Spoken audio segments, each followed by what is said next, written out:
अस्सलाम वालेकुम my YouTube family. उम्मीद है कि आप सब खैरियत से होंगे। आज हम देखेंगे कि अगर आपको बिल्कुल भी तैयारी नहीं है, मतलब आपको कुछ भी नहीं आता है एग्जाम में, तो आपने एग्जाम को अटेम्प्ट क्या करना है, कैसे आपने स्मार्ट वर्क करना है। बहुत से स्टूडेंट क्या करते हैं, वो रट्टा लगाते हैं, ठीक है, हार्ड वर्किंग भी करते हैं, लेकिन उनके मार्क्स नहीं आते। बेसिकली आजकल सिर्फ हार्ड वर्किंग का काम नहीं है, आपने स्मार्ट वर्क भी करना है। जब तक आप स्मार्ट वर्क नहीं करेंगे तब तक अच्छे नंबर नहीं ले सकते आप।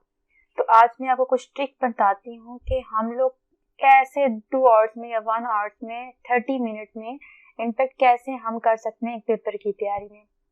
पहला मैंने आपको की पॉइंट शेयर किया है जो है सब्जेक्ट टर्म। सब्जेक्ट टर्म क्या होता है, हर सब्जेक्ट की कुछ ना कुछ टर्म्स होती हैं जो आपको बार बार पढ़ने को मिलती हैं और उसी से रिलेटेड हर टॉपिक इंटरलिंक करता रहता है। अगर वो आप सब्जेक्ट की टर्म्स याद कर लें और उनके कॉन्सेप्ट क्लियर कर लें तो वो क्या होती हैं कि वो आपको हेल्प करती हैं। कम से कम उसके 2 पॉइंट आप लिख सकते हैं अपने क्वेश्चन के अंदर।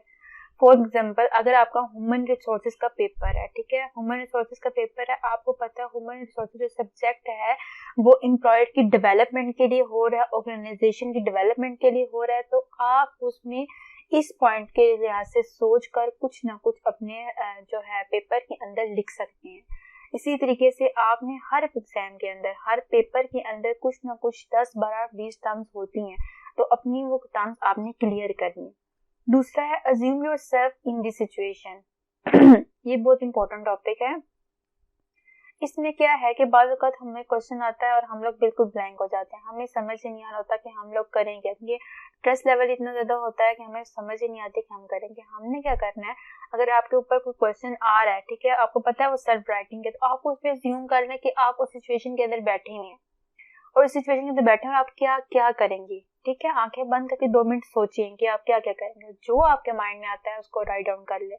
यकीन करें, अगर आपके 5 में से कम एग्जामिनर आपको 2 मार्क्स दे ही देगा। उसके बाद है एमसीक्यू चेक एंड सेलना। अब क्या होता है, बाज़ वक़्त हमारे पास एमसीक्यूज आते हैं, हम पढ़ के भी जाते हैं, लेकिन ऐसे एमसीक्यूज आते हैं कि हम लोग कंफ्यूज हो जाते हैं कि कौन सा एमसीक्यूज ठीक होगा, 2 में कंफ्यूज हो रहे हैं। तो आप क्या करें कि आप सरनेम चेक किया करें। वर्ड में जाके सरनेम का ऑप्शन होता है, किसी भी आप वर्ड को क्लिक करके राइट क्लिक करेंगे तो सरनेम आ जाते हैं। इससे आपको आसानी हो जाती है कि हाँ ये सरनेम इसके साथ मैच कर रहा है, तो ये हमारा करेक्ट आंसर होगा। और चौथी बात है अटेम्प्ट फुल पेपर। बहुत से लोग स्टूडेंट को तो मैंने देखा है, वो जाते हैं एमसीक्यू फाइल पढ़ते हैं, ठीक है, लक हुई तो आ गया, नहीं तो उसको दूसरा भी आया कर लिया, या है कोई 2 पे लगा तो सारे 2 पे लगा देगा, कोई 3 पे लगा रहा है एमसीक्यू सारे 3 पे लगा देगा। आपने अटेम्प्ट करना है, पूरा पेपर करना है और सोच समझ कर पेपर अटेम्प्ट करना है, बल्कि और ध्यान से पेपर करना है जब आपको पता हो कि आपको पेपर कुछ भी नहीं आता। तो अगर आप ये ट्रिक फॉलो करें, यकीन मानिए आप 40% या 45% फाइनल टाइम में गेन कर लेंगे। लास्ट और बहुत इंपॉर्टेंट हमारी जो है की point, read chapter name and right 3 line. इसका क्या है कि आपके पास फाइनल टर्म के 22 लेसन है, फर्ज करें, ठीक है, और आपने क्या करना है, उन सब चैप्टर के नाम पढ़ने हैं।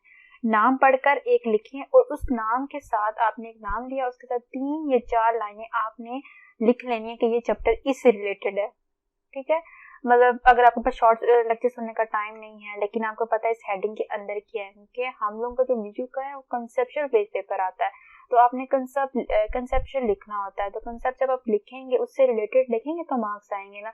बहुत स्टूडेंट ऐसे करते हैं, इंटरलिंक ही नहीं करते। अगर आप इस तरह करेंगे तो मैं आपको यकीन से कह सकती हूँ, अगर आपको तैयारी नहीं ली है तो भी आपके 45% मार्क्स आ सकते हैं आराम से। और जो आप मिड है उसमें भी आपको कुछ ना कुछ मार्क्स आएंगे, तो 50% तो आप आराम से गेन कर सकते हैं, पास हो सकते हैं। तो उम्मीद है कि आपको आज की वीडियो समझ आई होगी और इस तरीके से आप स्मार्ट वर्क करके आराम से अपना पेपर सॉल्व कर सकते हैं। दुआओं पे याद रखिएगा। कल आप लोगों का फाइनल टर्म है, तो best of luck. Thanks for watching. अल्लाह हाफिज़।